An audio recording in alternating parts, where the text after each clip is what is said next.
Microphone. Good morning. Good morning. How are you doing? You 1 hour ahead, yes? Yes, we are 1 hour ahead, and thank you so much for joining us. That's such a big thing for whole Finnish football and futsal as well, that you can join our webinar over here. Thank you very much. It's a pleasure. Yeah, so thank you so much. And my name is Hannu Tihinen. I'm a sports director, and thank you for the numerous emails in recent months. You Tihinen? Yes. You scored the goal in 2009? That's correct. That's correct. The beautiful one, right?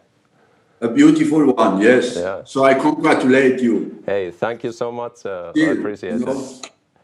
Thank you so much. It's a great honor. Mr. Wenger, I'm going to leave the stage to Petri Pasanen, my former national team colleague. And Petri, he has been working now as a... Yes, he has been working as a commentator and a presenter also in this event.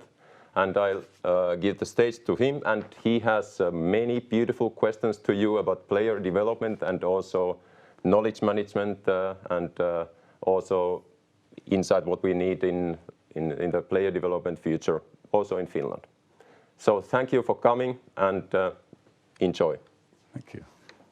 Good morning, Mr. Wenger. Good morning. Okay. On my behalf, I'm honored to have a chance to speak with you, and there are many people from Finnish football community to listen to our chat. So we have about 50 minutes, so I'd say let's get down to business. Thank you. Okay. Our first subject today is the player development. And we have some questions that I understand have already, some of them been sent to you, so you should be prepared. And I'll start by asking, you've developed several top players, or you worked with several top players during your career in France or in England. To what characteristics in a player or as a person do you pay attention most? Well, I would say overall, I inherited these players at different levels of their education, you know. But if we sum it up as much as we can, a player development starts, let's say, at the age of 5 years old, and you have 4 different steps. I would say 5 to 7 years of age, where it's mainly contact with the ball. After 7 to 12, where it's develop his technical level in all different kind of moments, and then 12 to 16, and then 17 to 20, 21. And so what is very important is to develop the qualities that are needed to be developed at every age. And you build the player like a house. The first floor is the technical level, you know, and this at 12 years of age, that has to be done.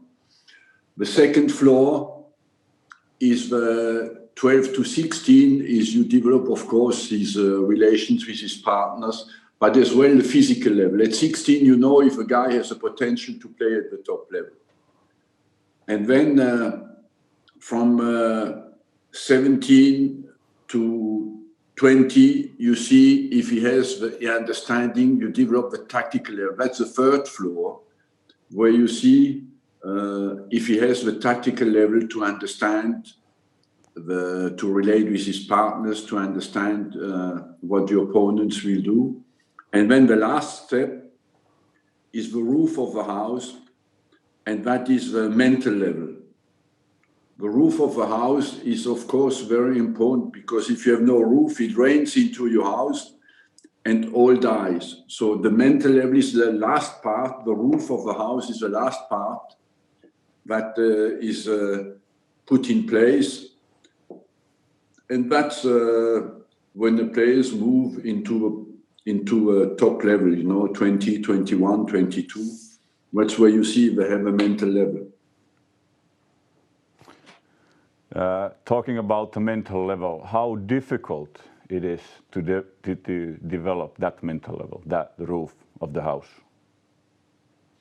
Well, I believe it is very important that in different aspects of the game, first of all, you have to develop the character.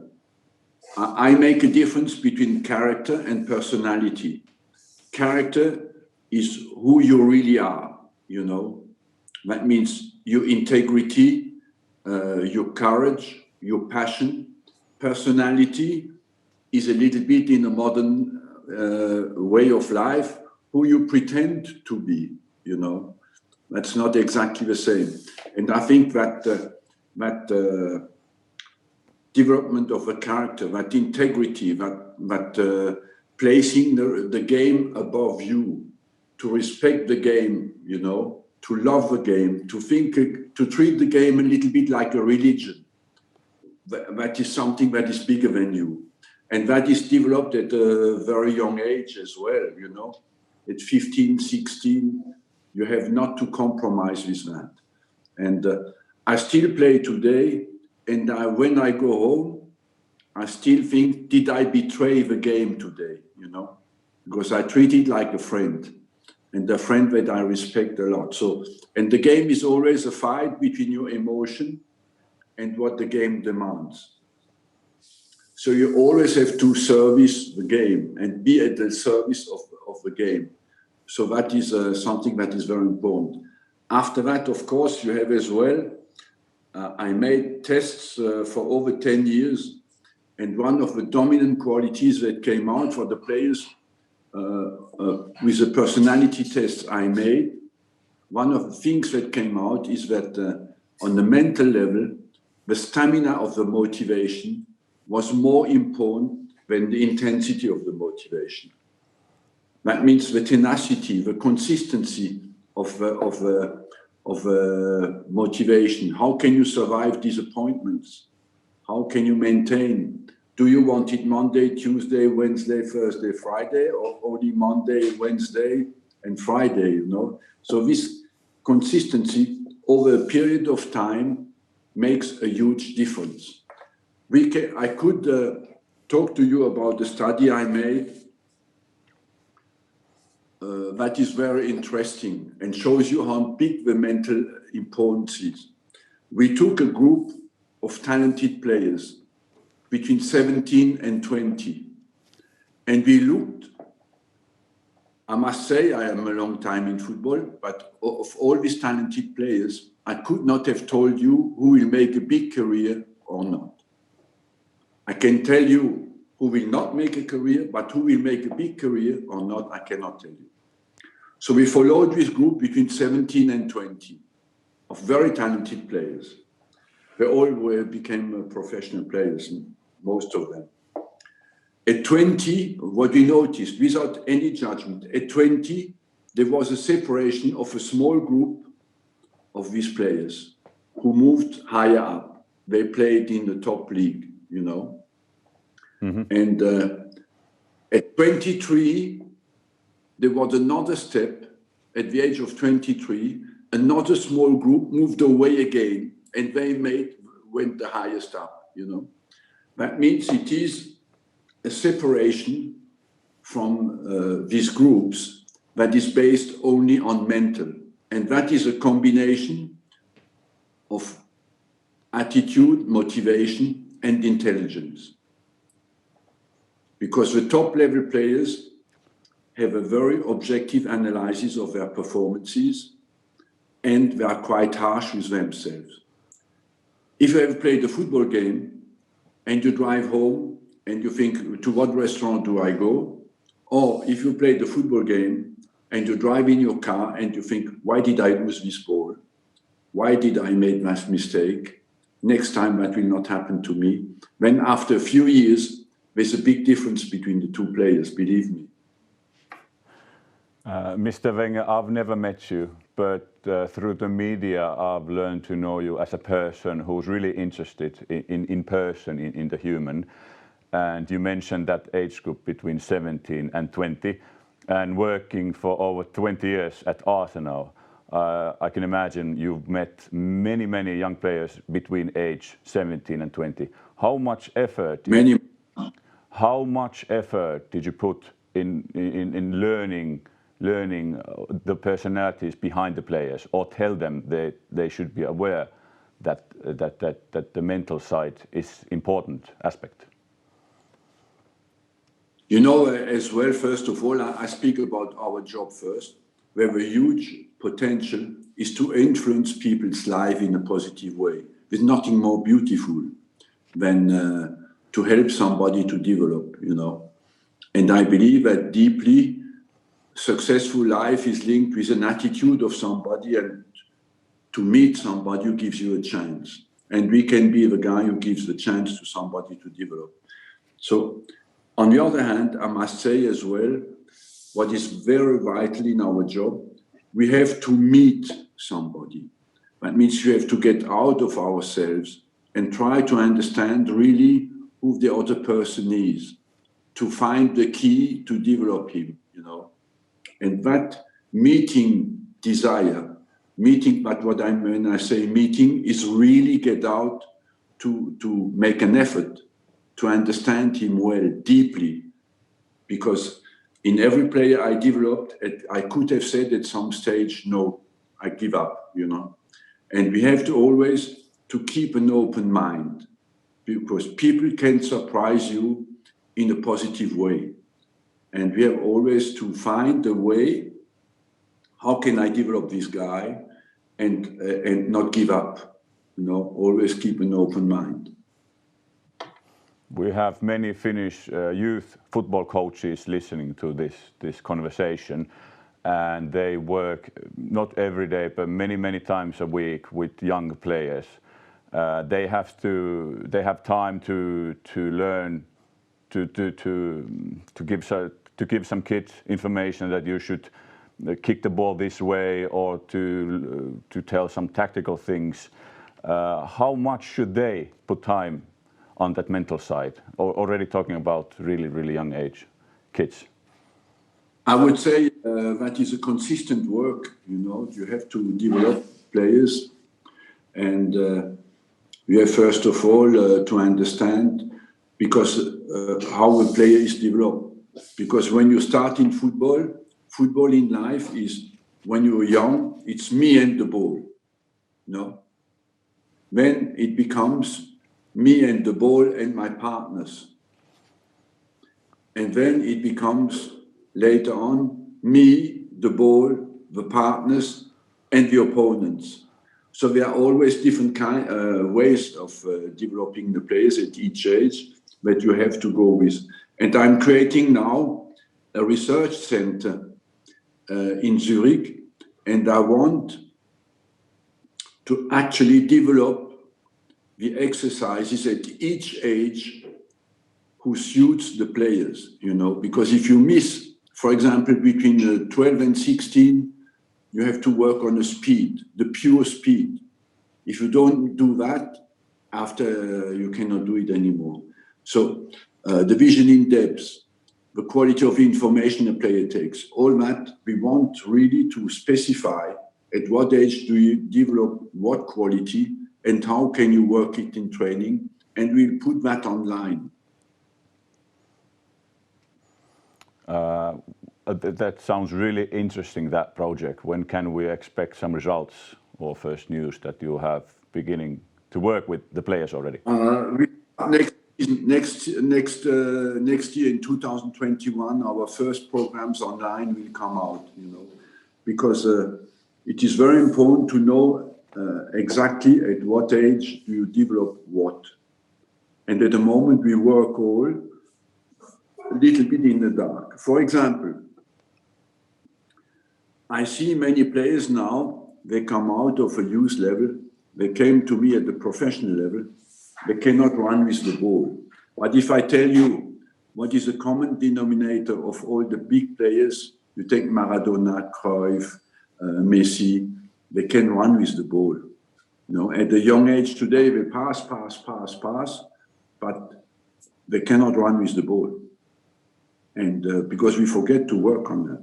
You have to run with the ball like you have no ball, and the ball is to be at your disposal. There are many qualities that are neglected. Then a second quality that is absolutely vital of my experience is the players who see make you win. But when do you develop the vision? At what age? At what age do you develop the vision in depth, you know?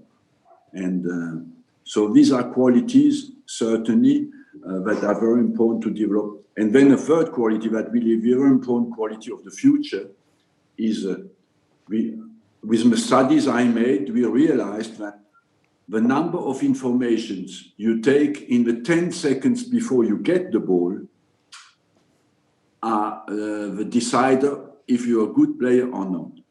For example, in the 10 seconds before we get the ball, we measured all the players, you know, and the players who took 6 to 8 times informations in the 10 seconds before we get the ball were the better players.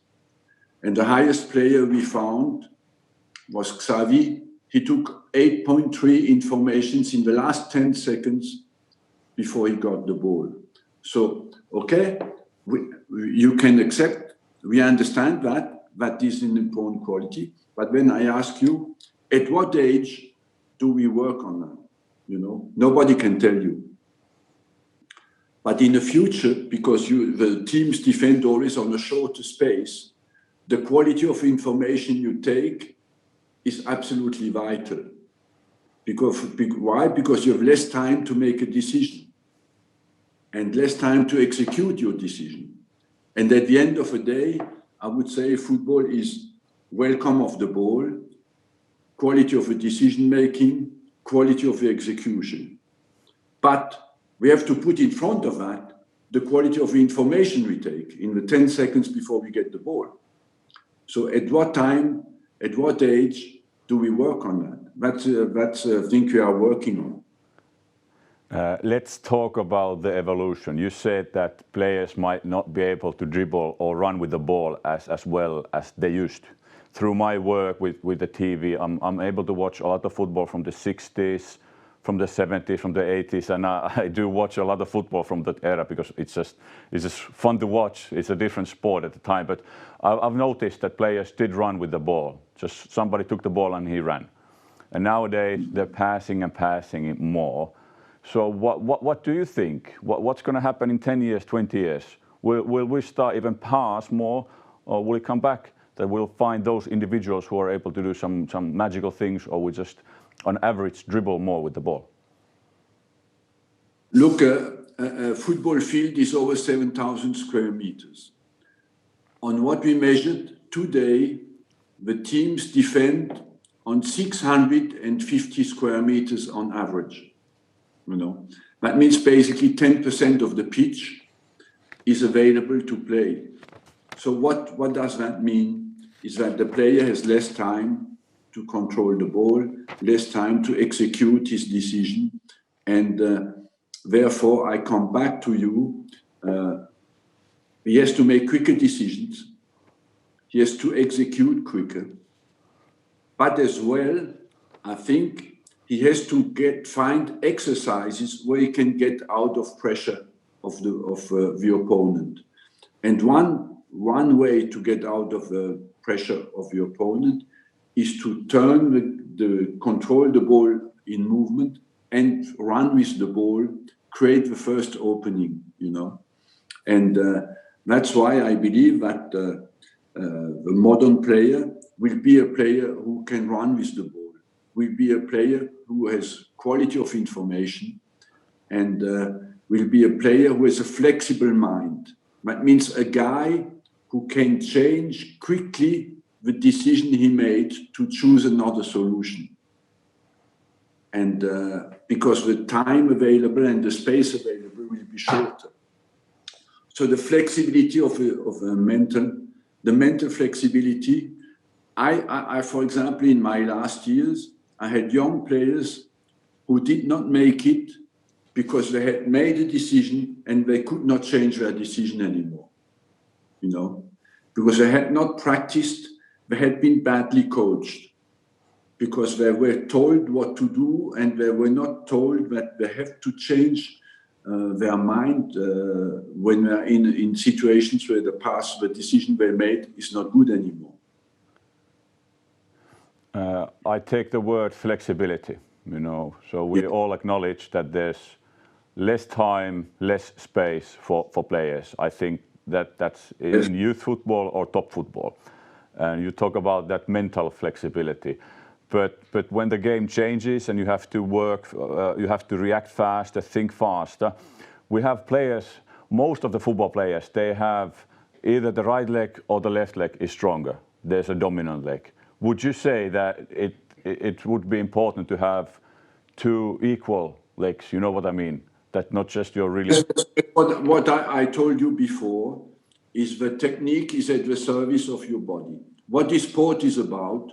Sport is about that your body does what your brain wants, and you're capable to do it with your body, What does 2 feet give you is what we spoke about, is time, It just gives you more time, because if I am attacked from my right side and I have a good left foot, I protect my right side and put the ball on my left foot. So especially in midfield, I'm convinced that it will become absolutely vital to have completely two-footed players. Is that something that when young kids start playing football in clubs when they're 5, 6 or 7 years old, they should already at that time start working strongly with both legs? Yeah. 100% I agree with you. And at that age, you develop easily, and after later it's a bit more difficult. But what I would like to say to you coaches, and something that is absolutely vital for me, is young players need education, but they need as well models. And models are as efficient in education than teaching. For example, you observe a player and you say, he looks like Ronaldo, for example. I give you, of course, the best example. When you give your players, come here, look a little bit. You have qualities like Ronaldo. Look at him.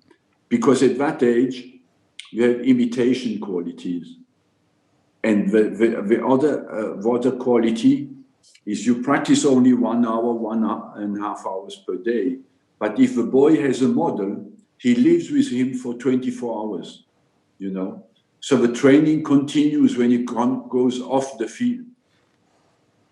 And that's in the education. It's a very important and efficient way to continue to improve young players. Okay. Let's change the subject. What do you think, how do you react when I tell you football and statistics? What kind of thoughts does it bring to your mind?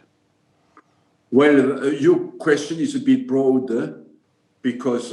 I'm talking about your feeling when No. I just give you, first of all, my evolution. When I was a young coach, I started at the age of 33 at the top level, so I had to fight for information. I had to go to the library to watch or go to travel hours to watch training sessions to improve, Today, we are flooded with information. And the modern manager or the modern coach has to select the 3 or 4 important informations that your data, your statistics give to him.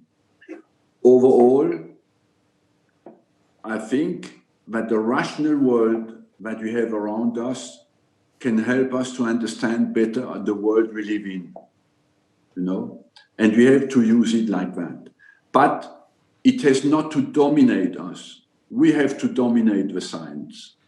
That means we take from the science a potential opportunity to understand better the world and make better decisions. And that's why we have to be experts and give the right way to the information we get. But we cannot dismiss it because it gives very important informations, because we can as well not neglect this kind of informations that we get. And my whole life, I did fight to get more information. And my whole life, I tried as well to stay on top, because what happens today in some clubs, it's the scientists that have taken the power. And the coach is not anymore the dominant figure in there. And the football person has to be the dominant person who makes the decision. There's something bigger than just the science, is the understanding of top-level sport. Are you worried that science or the numbers or statistics are taking that bigger role? I'm more worried that the non-human factor becomes dominant, you know. And at the end of the day, I would say we have to keep in that sport, the emotions are important, and the uncertainty of our sport is something that is very, very vital. But the science can as well be used in a very positive way, I must say. And when I speak to you about developing players, you know, the science can help us a lot to help players to develop their full potential. And used in the right way, I'm pro-scientific, but I'm as well a guy who loves the beauty of the game with its uncertainty. So we have to keep things in the right way, but not dismiss science. We have to welcome science. I think if you talk about youth development, and as you mentioned earlier, the speed is such a big factor in modern football. We have to be able to make our kids youth faster, and that's one way to use the science in a good way, to learn what's the best way to make those sprint exercises, the power exercises. So I think that's a good way to use the science in a correct way. Yes, of course, but I personally believe in the last 10 years we have gone from the football player to the football player athlete, you know, and it looks like in all the clubs the players who have not completely a physical level have been kicked out. Some of the creative players have been kicked out because they were not athletes. It looks to me like we arrive at the end of that development, and the next step will be more what I talked to you about, is the speed of decision making, the flexibility of decision making, the capacity to develop technical exercises to get out of pressure. And so that will be very important, because at the end of the day, football is still, at the end of the day, you need somebody who gives the ball to somebody who puts the ball in the net. And you can run and fight, and at the end you need the skill and the vision, you know. And we have to develop these players. Talking about the game as a match and statistics, if you watch football, you must watch still a lot of football. You see two teams play and you get a vision what's happening, who's maybe dominating or where the weak points. Are there any aspects of the game that statistical tools are not representing in a correct way? Yes, because for example, I give you concrete examples where the knowledge of a person who watches the game has to put the statistics in perspective. For example, if you have a right midfielder who makes 10 crosses because he passed his opponent easily and make crosses, you can say, oh, he's absolutely outstanding. But if I watch the game, I can say as well, yes, he's just a normal player. But the left fullback is absolutely useless, you know. That's where the knowledge of a football guy comes in, because he gives to the statistics the right weight. And so you could buy this player because he has made 10 crosses in each half, and then realize if he plays a good fullback, he's a completely normal player. That's why the statistics have a weight on the day and an explanation of the day, but have not an overall explanation. That's why the difference between the interpretation of the statistics and the knowledge of a manager, of a coach, makes a difference. Let's take grassroots level, that small boys, small girls, and the coaches coaching them. How much information should they use when developing players? What's your opinion? Well, overall, I must say they have first to develop the players that they have a perfect technique, and that means that the ball is welcome no matter where it comes from. I recently said, why did we all admire Maradona? Because when the ball came to him, he felt like at home, and when we're separated, both were unhappy. So we have first our first target. Let's not forget, it's not natural to run with the ball, because the football is the most difficult sport in the world for me. You can speak about all the other sports, but all these guys who are good in other sports, they first try to play football. They were not good enough when they moved to another sport. So why? Because you have to play with your feet, and you have to split your attention between up and down, And so we have to, of course, to create exercises that make the players completely comfortable with the ball, and they can welcome the ball. After, they have to make the right decisions. After, they have to analyze quickly and anticipate well what is going on in the game. So therefore, in every age, at every age group, you have obstacles that are new for the players and they have to overcome. And sometimes you think a boy at 14 years old is absolutely outstanding. And 1 year later, you already see that he has no chance to become a top-level player, And that's why it is such a difficult sport. You mentioned Maradona. What a fantastic player at his best. I want to believe that if he was developed at that time, let's say theoretically in the 70s, 80s, with a lot of information, we would not have seen that version of Maradona that we were able to witness. So, despite look, I must say, Maradona is a good example, because Maradona played football on his own in the street. This was a time where the individual initiative was dominant.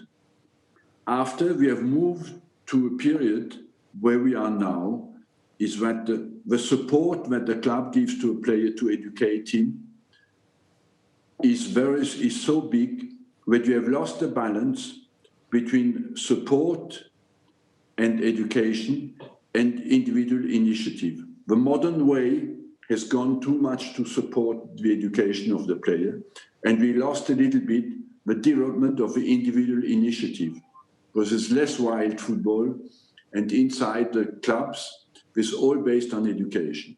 So I say to the young coaches, don't forget that the game itself is a very good coach, and dedicate the final part of your training session always at least 20 minutes where the player can play with freedom without any intervention of the coach. But when they develop their individual initiative, and how you progress in the game is by making a decision and see it's a wrong decision and correct it by yourself. That's an important part of the education. And we have to redress that balance again between support and individual initiative in our education. I think a good thing to remember is that one player can take a ball and go train by himself. 20 players can organize themselves and have a match without a coach, but no coach can play football or coach football without players. Without players, that's true. But as well, we can help them, but we can as well stop them from developing their individual initiative. What I just want to say, we're not to forget that the game as well is a good coach. We as coaches give the other part of it. but we have not to neglect that part that is individual initiative of the player. You worked over 20 years for Arsenal, everybody knows it. How close are you still with the club or with the youth academy? I am not close to the club now because I let them get on, because when you had such a weight inside the club, it's better you move completely away. I'm still in touch sometimes with the youth academy because some of my colleagues who still work there, and they tell me that it's more difficult to find good young players. It's more difficult to find players who have a level to play in the Premier League, and maybe the pathway of a young player today is until the age of 17, 18, you develop through training. From 18 to 21, you have to develop through competition. And the pathway for the players now in the Premier League should be to go away, play in Austria 1 year, or play maybe in Finland for 1 year, and then come back to the Premier League when they have a 2 or 3 years competition with increasing difficulties. So that is certainly the next step that the English clubs have to go through. In Finland, the last years we've been discussing about talent. What is a talent? What defines a talented player? What does a talented player mean to you? First of all, I must say that talent without effort doesn't lead anywhere, And we have to convince that the talented players, sometimes we are too lenient, and we have to teach them that effort and talent together only lead to careers. And what is a talent? I must say, overall, every time when I took a young player, I tried to see one dominant quality. I think you make your life with one dominant quality of yourself. We have none of us has all the qualities. Even we speak about Maradona or Messi, they have as well weaknesses, but they have dominant qualities. So I always tried to find in each individual a dominant quality, and after that the weaknesses are not too big. For example, Vieira was dominant in the duels when I saw him first. Fabregas was dominant in the vision when I saw him first. Van Persie was dominant in the technical quality when I saw him first. So all these players, they had one dominant quality. How difficult was it to find that dominant quality in a player? Would you see it instantly, or would it take with some certain player a longer period of time? You see it immediately. I like the sentence of a friend of mine who said, when I watch a football game, I go and I watch a player, I watch him only for 20 minutes. If after 20 minutes I haven't seen any quality, I go home. I like as well the English word that says, the first impression is always the good one, especially when it's a bad one. It must be a powerful moment to find that dominant quality, that moment when you see in a player, that's his thing. It's exciting, I must say, because you imagine already what you can make with this player, and it's absolutely exciting. I would say when I was a young coach, I started very, very young, and I scouted as well. I traveled nights to come back at 6 o'clock in the morning to watch players and go straight to training and coach people. And when I have seen a good player, I could drive 600 miles without any problem during the night after, because I was excited to see young talents. Is that something you miss, those moments? I'm not saying you miss driving. Football is, for me, is a drug that I took my whole life, and I'm not ready to stop. My life is still dictated by the games on television, by trying to see good football, and but as well now I want to share with the rest of the world what I've learned, and I have a good opportunity to do that at FIFA. Today I coached over 2,000 games at the top level. Do I win a few more games or not doesn't change my life anymore. But if I can help people to share what I've learned and help to develop football in the world, and basically I'm guided by one thing, is give every talent or every boy in the world a chance to play football. Because in Europe, we are spoiled. It's developed everywhere. But between Europe and the rest of the world is a huge, massive gulf, and where FIFA has an important responsibility. I think what makes our sport, our beautiful sport, great is that football is played everywhere. And different nations, different players, they play the game in a different way. And I guess that makes us big, that unites. And I personally think that's something that we should hang on to, cherish the way northern people like us play football, cherish the way Brazilian people play football. And I think that's something that we should not, that we should keep hang on to.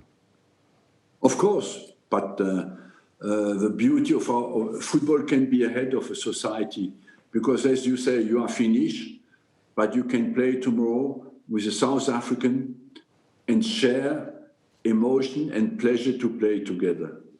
What you can do if you cannot speak the language, but in sport it's possible. That's why I always said football can be ahead of a society because it can unite the world through the quality of its game and the quality of sharing emotions together.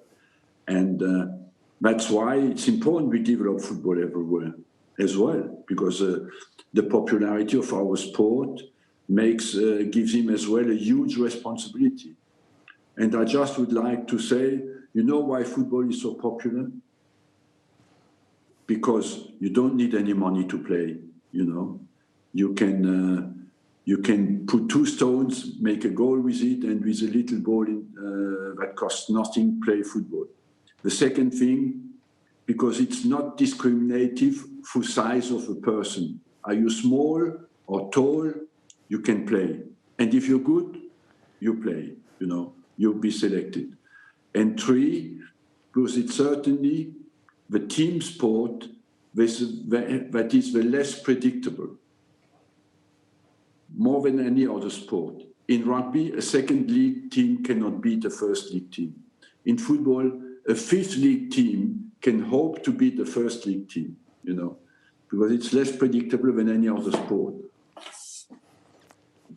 Yeah, I finished my small team beat big team. I played at Ajax, and 2003 we drew 1-1 at the Highbury against your big team with all the big stars, and that's one of my big moments. Ajax were a big team as well. It's not be too modest,